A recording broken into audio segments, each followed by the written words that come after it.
الحمد لله ثم الحمد لله إن الحمد لله نحمده ونستعينه ونستغفره ونعوذ بالله من شرور أنفسنا ومن سيئات أعمالنا من يهده الله فلا مضل له ومن يضلل فلا هادي له نشهد أن لا إله إلا الله وحده لا شريك له ونشهد أن سيدنا وسندنا ومولانا محمدا عبده وحبيبه ورسوله أما بعد فيا عباد الله اتقوا الله وأطيعوا إن الله مع الذين اتقوا والذين هم محسنون قال الله تعالى في محكم كتابه الكريم بسم الله الرحمن الرحيم إنما يعمر مساجد الله من آمن بالله واليوم الآخر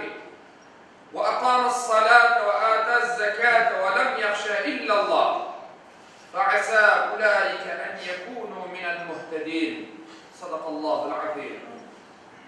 Aziz Müslümanlar, İslam dini cemaat ruhuna büyük emniyet vergendir.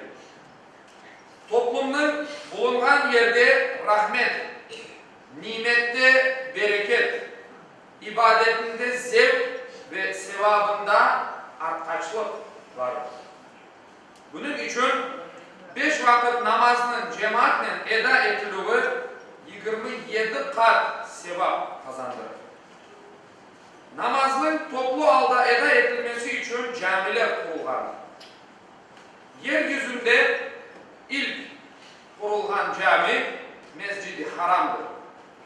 Daha sonra Mescid-i Aksa, daha da sonra Kuba Camisi ve en sonunda Peygamber Efendimizin Aleyhisselatü Vesselam'ın camisi Medine-i Münevvere'deki camidir.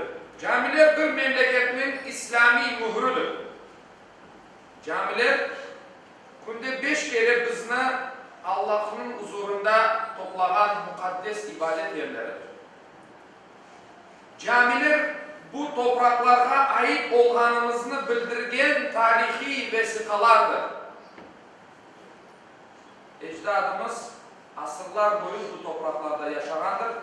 İşte camilerinin bu topraklarda oluşu bizim bu yerin tamir halk olganımızı gösterir.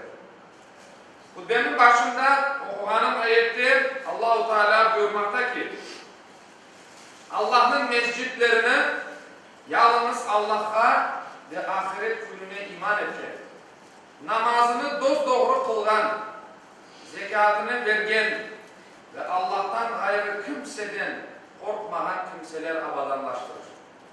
Umut edilir ki doğru yolga erişecek olan bunlardır. Tevbe suresi 18. ayet-i kerimesidir. Camilerini abadanlaştırmak demek tek kurup boyalanması değildir. Böyle fikirde olmak camilerin kuruluş gayesini unutmak olur. Camilerinin inşaatına masraf edilgen mal helal olup cemaate açık aydın olmalı. İçinde namaz kılmak, Kur'an okumak ve Allah'ını zikir etmek o yerin manevi donatmasıdır. Vaaz ve nasihatlar ve ilmi konuşmalar camilerinin manevi donatılmasıdır. Bir hadis-i şerifte Peygamber Efendimiz Aleyhisselatü Vesselam şöyle buyurmaktadır.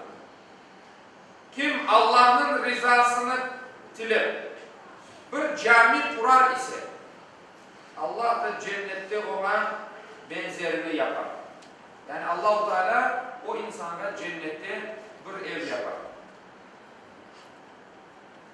Muhterem Müslümanlar, Allah-u Teala'nın büyüklüğünü ve ondan başka hiçbir ilah olmaganını, ilahını günde 5 kere minarelerden aytılır iken müminlerinin kalplerine rahatlıkla kavuşturar.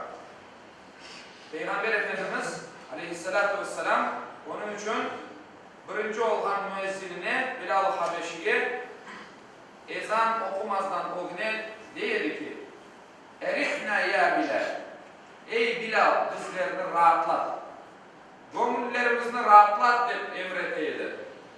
Gerçekten birlik beraberlikке çağırgan o sözler, minareden yükselgen o sözler insanlarını ferahlatar, insanını rahatlıkka kavuşturur. Evi camiden uzak olanların sevabı daha çoktur.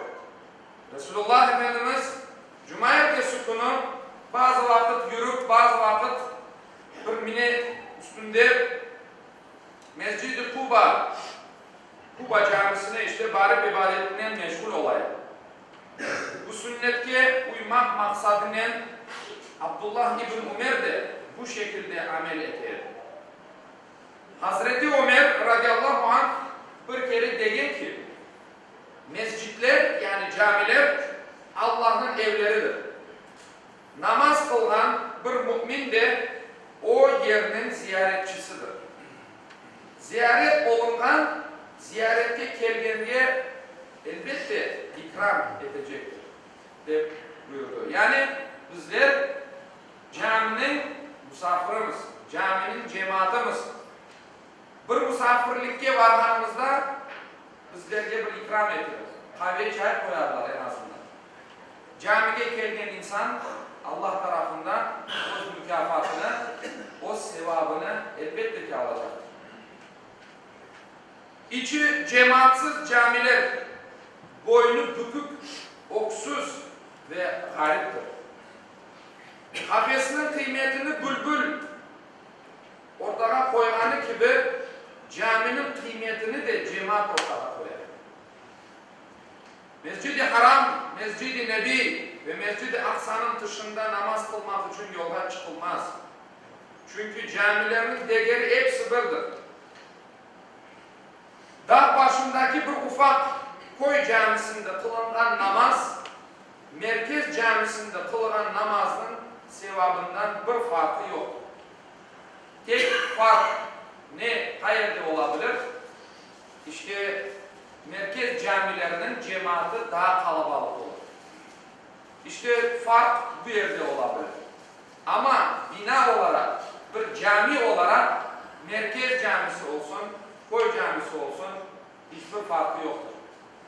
Allah o günde bunlar ibadet edilgen yerlerdir.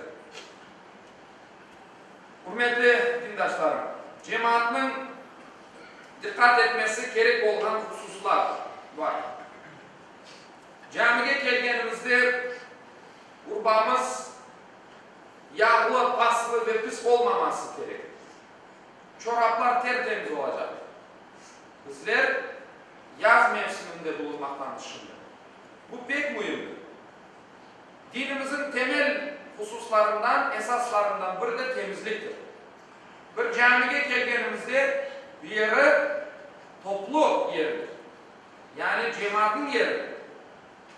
Evinde olsa olabilir. Ama camiye geldiğinde buna dikkat etmek gerek. İnsanlar bazı vakit işten gelip namazını kılarlar. Evinden değil. Sıcak günler. Onun için lütfen buna dikkat edin. Sarımsak, soğan ve onlara benzegen şeyler aşağı halkını rahatsızlamamak gerek. Bunun içine sigara içmek de girer.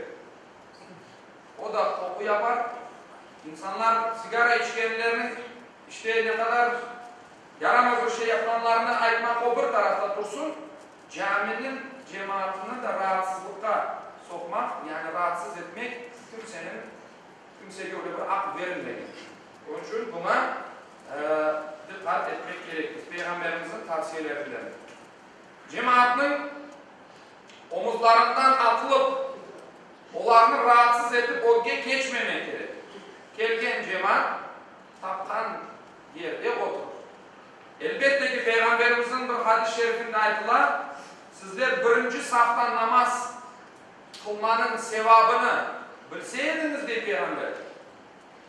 Birbirinizden kura çekerediniz. Jürebi ataradınız diye Peygamber. Evet sevaplıdır birinci safta ama demek ertece geleceksiniz.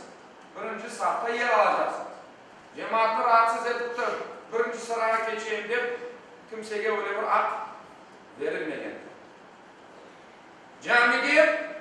Allah'ım bana rahmet kapılarını aç sözlerine kirmeliyiz.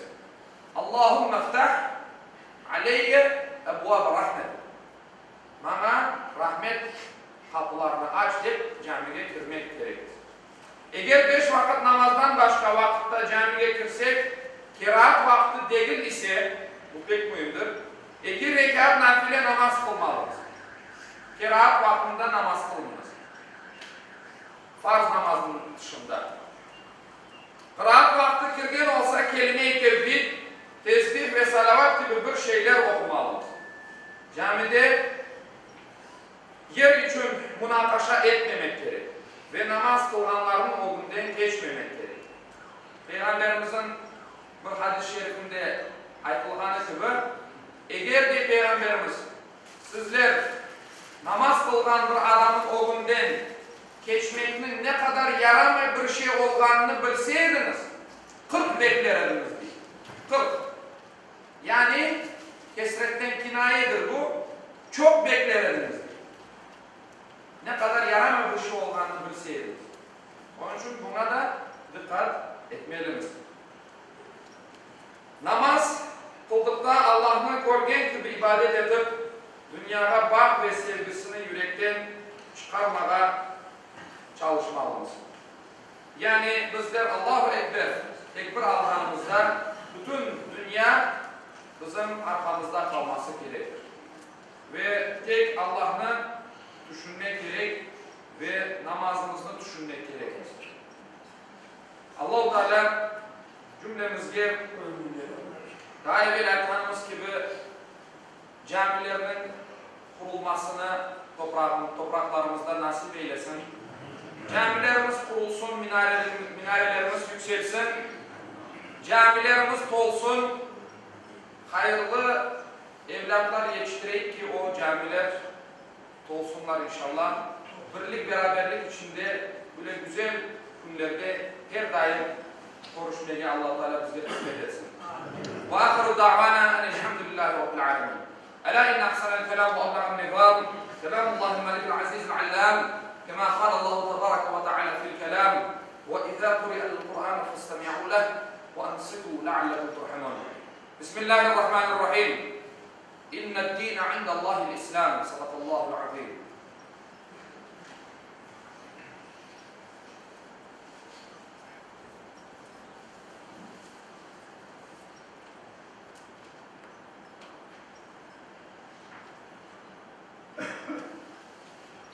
الحمد لله حمدا كاملا الصلاة والسلام على رسولنا محمد وعلى آله وصحبه أجمعين تعظيما لنبيه وتكريما لفخامة شان شرف صفي وقال عز وجل من قائل مخبرا وآمرا إن الله وملائكته يصلون على النبي يا أيها الذين آمنوا صلوا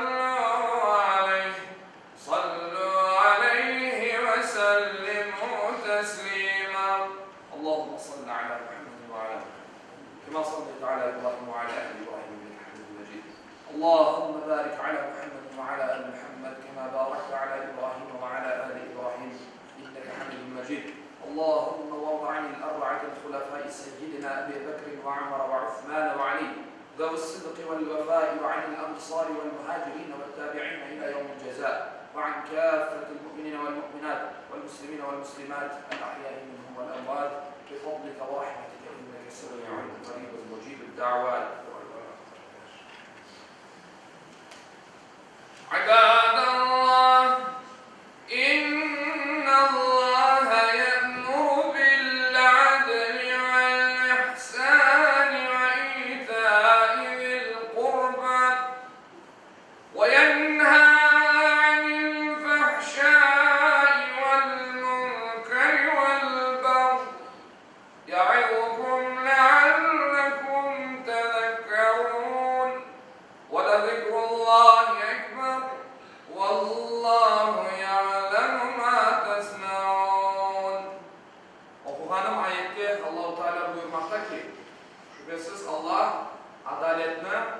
yaxşılıq yapmaqını ve soy sopqa yardım etmekini emreder. Edepsizlik, fenalık, isyan edip zulüm işlemekni de yasaklar. Tuşunu uymanız için sizlerge nasihat verir. Cumanız hayırlı ve mübarek olsun.